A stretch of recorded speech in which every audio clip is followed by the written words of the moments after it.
We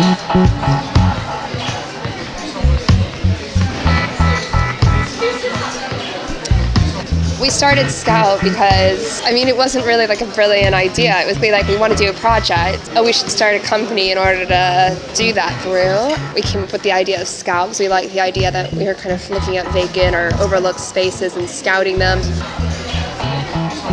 We'd like our work to be able to surpass any sort of defined boundaries or target audience. And that's why we really like the interactive elements of our project. That, if you don't want your work to be pretentious or give people a boundary or an expectation they have to be a certain person to interact with it, and the interactivity, we find, works across that boundary. We try to respond to competitions and really kind of calls for ideas that allow us to put those to use. But sometimes we'll look at them and we'll look for one that kind of speaks to an idea that we currently have. We tend to look at the local context that the project takes place in. So what will happen is we're usually not actually brought a clear idea, we're brought a brief. So if someone says, we want something to happen on this wall that is exciting and engaging. That is example of the brief in Brent. We said, if we really want to do that, we've had some ideas about that. And so we went there and said, okay, well, what could we do? We looked around, we visited the site. One of the things that we started to notice was this really beautiful relief on the towers that they're being knocked down. How we really thought that much more could be done with hoarding, with the construction fencing. This project is attracting an extremely diverse age range, racial backgrounds, education backgrounds. We have some people who are illiterate. So we have various engagement sessions. We have a workshop this Saturday.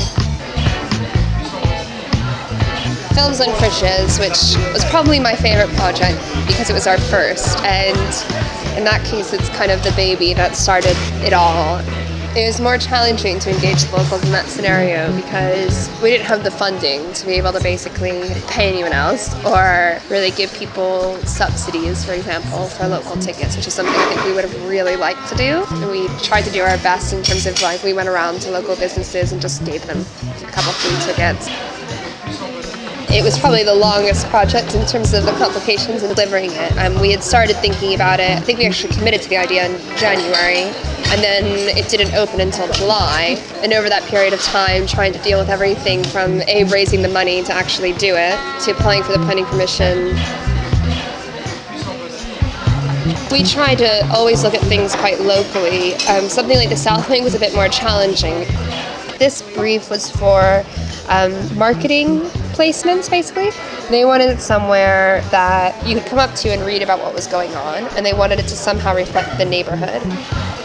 And so what we did is we created these, which are kind of a room that you can walk into. There's a seat in them. We kind of like the idea of people being able to walk through these spaces, and actually a lot of people went out of their way to walk through them. The piece that got the most attraction probably wasn't actually the prettiest one. It was the one where some of the doorbells worked. For 5 minutes at a time, people would just walk by it, and then one kid or one old man, someone would just sneak and try to press one, and it would work. At the end of that project, the installations themselves were constructed into benches and tables, which served as the tables and seats for a festival in Hackney, a food festival, and then were distributed to estates and community gardens.